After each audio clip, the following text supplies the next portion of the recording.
This is a very important question. Should you book profits or buy and hold? In this journey, the idea is that we do not want our own biases to come into play when we are giving advice to the investors. So FinSharpe is using these tools and building a very simple interface for a retail investor. That acquisition prices, the prices at which you bought at, they don't matter. What matters is what will do better in the future. Investors do not have the time to deep dive in their portfolio or look into all the details. 2014, 2017, 2020, the second half, 2021, 23. These have been the bullish years. Investing is not always logical. The mental pain from booking a loss is much higher than equivalent gains. There's a big conflict of interest while giving advice, and we started this because we were fed up with the services of the big institutions. Really come into play when you're taking investment decisions, and these are the typical investor statements that I hear a lot.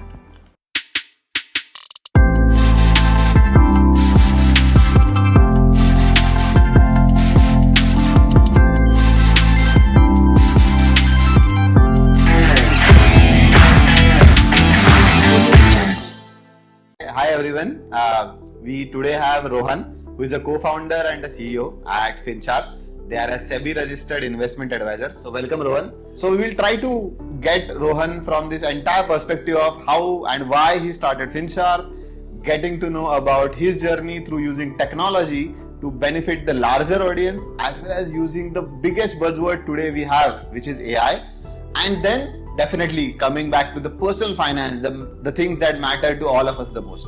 So let's dive into that. So Rohan, I think to dive into the journey, let's start slightly at the backwards, and typically let's try to dive into why FinSharpe and why this route of bringing investment advisory to the masses. So we started FinSharpe in 2020 because we realized that there's a big gap between what investors are seeking and what the institutions are offering. Investment advice is primarily given by distributors, bank RMs, insurance agents, and it lacks transparency. There's a big conflict of interest while giving advice, and we started this because we were fed up with the services of the big institutions. So essentially, in 2020, my co-founder, FinSharpe's co-founder, Mr. Sabir Jara, he's an IIT alumnus and CFA charter holder. So together we started this to manage our own portfolios. Friends and family, we thought of doing this for some time, and then it made sense for us to do it as a business.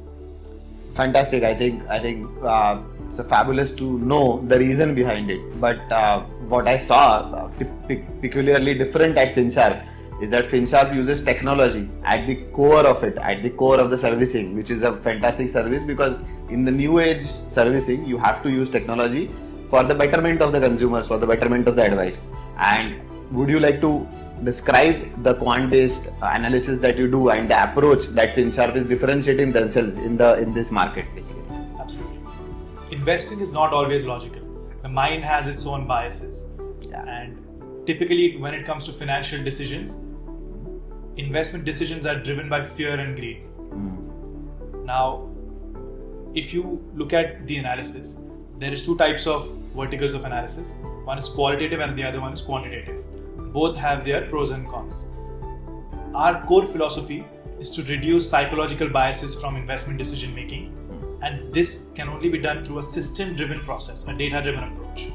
So what FinSharpe does essentially is that we take raw data from the exchanges, we process it as FinSharpe analytics. On top of that, there is a layer of generative AI, and then we ultimately use human intelligence to deploy the advice. So it is a process which is a blend of everything. In this journey, the idea is that we do not want our own biases to come into play when we are giving advice to the investors. Oh, that's superb. I think it's really interesting to see the word AI coming into this, and we are all, I think, the super in that era where AI is transforming all of our lives, and it is very interesting to see that FinSharpe at the core of it already is using AI. So, but I think for a generic investor, what is that element of the AI that you typically use? And that will be super interesting to know. And if you can unfold that, because AI is still is still a mythical object in front of everyone. If you can just unfold that and try to tell us that in which ways you are trying to utilize AI for the benefit of the investors. Right. So we're using AI after doing some processing on the data. Because if you go to ChatGPT and if you ask, hey, tell me the next multi-bagger stocks to invest it, right? It will not be able to do that. And secondly, it will give you an error that, we have limitation of past data, right? Now, we're not using AI for predictive analysis. And the capabilities of AI for predictive analysis is yet to be seen. And we're not into prediction markets any which way. So how we do it is that we take the raw data, we analyze certain ratios, we crunch certain numbers, process the data to a level where now we have done the checks and balances. Okay. After that, AI is a very good tool for us to narrate the story, to understand from these data points how and where this advice fits for an investor. So we're using certain applications of AI, but we're sandboxing the environment. So we're not giving it the freedom to take judgment calls or take decisions by itself. There is human intelligence involved in this. And ultimately, the final step is where advisors, where RIAs, where fiduciaries would use these assets, would use this data and give the final advice. That's I think superb way, because sounds to me it is more of a AI empowering you as an advisor rather than completely AI driven that, and which is what is the necessity of the today, as you rightly mentioned, because we are still going through that skeptical phase of the AI where it should really stop, and this, in my at least personal belief also, this creates a lot of trust, because ultimately the human is there who is more in terms of knowledge around the scenarios and is able to take that AI's power and then harness it for the betterment of the investors. But I think it will be super critical to know, like, AI is there, right? But ultimately we are all striving towards how can you create something meaningful as a product or as a platform for these consumers or for these investors, so that they can understand their portfolio better, they can analyze that portfolio better. And I saw that you have created a beautiful analytical portfolio tool out of that. So can we just try to go in that arena where how have you come to that idea, how have you progressed in that idea, and where does it stand today? Right. So FinSharpe is using these tools and building a very simple interface for a retail investor. So we have designed an AI portal where investors can come, create, analyze and simulate their investment portfolio. We are giving the access of this engine to the investors, and investors can build any car around it. So essentially, the Create portal will help you create new investment opportunities, create an investment portfolio considering your unique preferences. And FinSharpe is doing the heavy lifting of crunching the hard numbers, running various factors, doing various optimizations or allocation methods.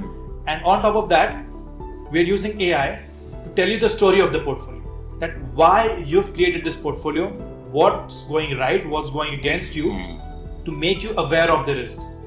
And in this case, the large language models really come to our assistance, because otherwise having a rule-based method and deploying certain NLP techniques, it will be difficult to do so. It takes a lot of time to process. In the Analyze portal, we're analyzing an investor's portfolio, be it stocks or mutual funds, in a very simple manner. Investors do not have the time to deep dive in their portfolio or look into all the details. So we're really crunching these numbers, simplifying it in two scores. One is the overall score, higher the better, and the risk score, higher the riskier your portfolio. So for a given overall score, how much risk are you taking? What are the costs that you're paying for your mutual funds portfolio? Is it performing better than your category? How have the back-tested results been the past 1 year, 2 year, 3 year? Are the returns consistent? What is the kind of concentration risk that you're taking in your portfolio? Fund overlap. Various other things really simplified down with one chart and one explanation. So a customized report for every client is what our analysis portal gives you. And it really happens within a few clicks. So you just have to enter your portfolio, a bulk upload, or if it is mutual funds, we are accessing the accounts aggregator framework to pull your data within a few seconds, analyze the portfolio, and you're good to go. I think many words which I'm just trying to comprehend. But I think one word that really clicked, and that will click with I think investors, most of the investors, is that you are doing the heavy lifting and you are simplifying it for people like me and people like our audience, because that is a critical part. We all know that the journey towards investment is not as easy as it sounds, or it is, again, as you rightly said, bombarded by these agents or the market participants. But this is really, I would say, encouraging to see someone like you, who is a registered investment advisor, is driven with a mission to simplify it for the audiences. And as you said, I think the moment we all try to go to the more and more automation, more and more data, this will definitely amplify the results. This will definitely amplify the outcomes of it for investors as well as for each of us in the ecosystem. I think one word that we would like to definitely go slightly deeper into in this same conversation would be account aggregator, right? A framework which is completely regulated, a new age framework for sharing all our data with a consent. So how has been your experience? What are your views on something that is, again, a path-breaking kind of invention that is happening in India? What are your views on the same? Yeah. Right. So UPI really transformed payments and how Absolutely. people transact in India. Yeah. The next one is accounts aggregator framework. Financial institutions, various institutions have a lot of your data. It's not aggregated or consolidated at one point. So essentially, analytics, if you need analytics, you need different portals for different purposes. But now the accounts aggregator framework will streamline this data, your bank information, mutual funds data, investments, compile it in a single gateway, and fiduciaries and financial users like RIAs can access this information and give you good quality advice, where you don't really have to spend a lot of time collating your documents, various bank statements, mutual fund holdings, and it takes a lot of time, and that barrier essentially sometimes stops an investor from even doing the analysis. However, we are accessing the accounts aggregator framework to help you reduce the hassle and give you the analysis under one umbrella. So a one-stop investment advice, and this is really going to revolutionize how wealth tech companies will function in India. So the accounts aggregator framework, the applications of it are yet to come out in the market at an enterprise level. However, it's now really building fast, and we want to be at the forefront of it. Superb. So great, Rohan, what we discussed. But I think more or less from a personal finance standpoint, I think we have all seen a great rally of the markets, and we are keep seeing it, and I hope that for all of us the rally continues, I think, definitely. But in these times, definitely it is a very crucial decision for every investor. Should they book profits looking at the rally, because there is always a fear that there might be a correction which is coming up and there are always rumors around it, or should someone just buy and hold and keep that long-term strategy ongoing? What would you advise as an advisor for a retail investor? Yeah, I think everyone is very happy the way markets are going, and hoping that this happens for the next few years to come. Yeah. However, it's not a linear movement. It's not going to be just one directional rally. There's going to be corrections that are underway. However, yes, this is a very important question. Should you book profits or buy and hold? Getting timing right is very difficult in the markets. If you get it right consistently, you would make a killing. Yeah. However, it is very difficult to do so. So FInsharpe always relies on data and says that, okay, let's try to understand what would happen if you book profits and what would happen if you buy and hold. Yeah. So we did an analysis from 2010 and there were two simulations that we did. One scenario is that an investor books profits every time his portfolio hits 30% and reinvest this capital within the next 2 months. Okay.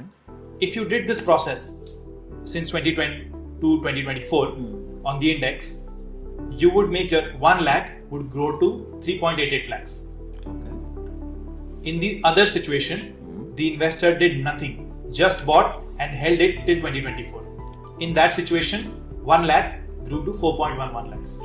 Oh, wow. So in this first scenario where you're trying to constantly look at markets, trying to understand and analyze situations, booking profits, it's not really adding too much value.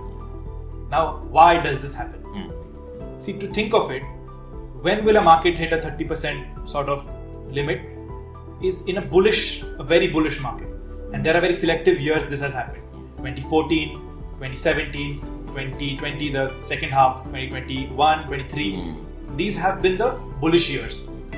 Now, before these years, typically there is a sideways to bearish market that is taking into place. So if you have already endured that part, you need to make the most of this bullish rally. Okay. Because if you don't do that, you are foregoing the excess returns that the market gives in outlier years. Oh. Now, last year, if you had the mentality of booking profits at a 30%, the mid-cap index has gone up north of 46% just last year. Wow. So that extra 16% that you could have got, you have foregone it. Psychologically, it is very difficult to get back in the markets once you have booked profits, to re-enter. Because now you are looking at to re-enter, you would psychologically require lower levels to enter, and that is very difficult to do so. So our recommendation, keep it simple, silly, buy and hold. Do not go into the hassle of trying to time the markets, trying to look at different situations, entry, exit times. And I think in the morning we discussed, a stock like Tata Motors has doubled in the past 1 year. Yeah. And just this year also the performance has been great. For a retail investor who is risk averse or who is trying to time the market and trying to get every 30% move out of the stock, it's going to be very difficult, right? A company of that size is doubling in a period of a year. That means you have to stay invested for a very long time to see that kind of return. So this is our data analysis on whether to book profits or buy. So much of data, and that again circle backs to the first line that you said, maybe, is that investing is not always logical, because someone who looks at that graph going upwards, a very logical decision would be that अरे यार हो गया बन गया चलो निकलते हैं मतलब. But this analysis itself of foregoing those extra profits that I could have made as a retail investor actually has to be done by a data driven person like you. But I think when we circle back, could you elaborate more on this sentence? Just to try, like, booking profits is one aspect of it, I'm very sure. But there are more angles to this one line, which is investing is not always logical.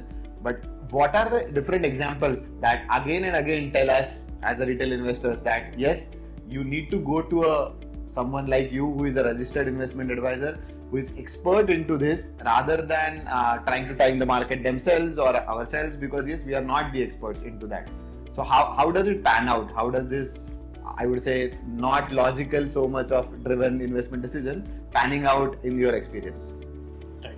So as I discussed, and I have written an article on investing not being logical. The mind has its own biases. Investment decisions are primarily driven by greed and fear. When emotions come into play while taking decisions, you have your natural biases that limit your decision-taking ability. Now, I'll give examples of two biases. One is a sunk cost fallacy, and the other one is survivorship bias. Okay. So let's assume you've given two stocks, stock A and stock B. Yeah. Stock A is up by 30%, stock B is down by 10%. There is some emergency or due to some financial situation, you need the corpus. Yeah. You'd get it by selling either of the stocks. Which one would you sell? Normally stock A, I think. Yes. Right, this is what the majority of the investors would do.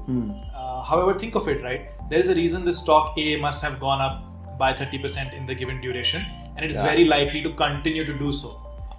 Stock B on the other hand, it's very difficult to psychologically book a loss. It's like conceding defeat. Yeah. The mental pain from booking a loss is much higher than equivalent gains. Oh. And this psychological bias is extremely important, it's extremely ingrained in investors. Yeah. Now the way around it essentially is that these decisions have to be done through a rule-driven process. Right? You need to have certain rules of what to do when these situations occurs, and expert advice can really help under such situations. Right? So this is typically called a sunk cost fallacy. Okay. Right? And acquisition prices, the prices at which you bought at, they don't matter. What matters is what will do better in the future, what has better prospects. Right? So this is a very important decision-making problem where your mind is not necessarily logical. The next type is survivorship bias. Yeah. Okay. So typically now you will have many investors at a dinner table or at a friend's party where people will come and say, I just got this multi-bagger stock. Yeah. 2x, 3x my return in the past 5 years. Right? Which is okay, which is great, right? If you see the kind of market returns that have happened, the indices are doubling, right? Yeah. So very likely stocks will also give you those sort of returns. But the question to ask is, how much of your portfolio was allocated to these stocks? First one, was it a significant portion or was it just a very minor portion which you have doubled, which makes no sense from a monetary perspective? And secondly, you are today looking at the stocks that have survived. Yes. Right? So you are biased to those stocks.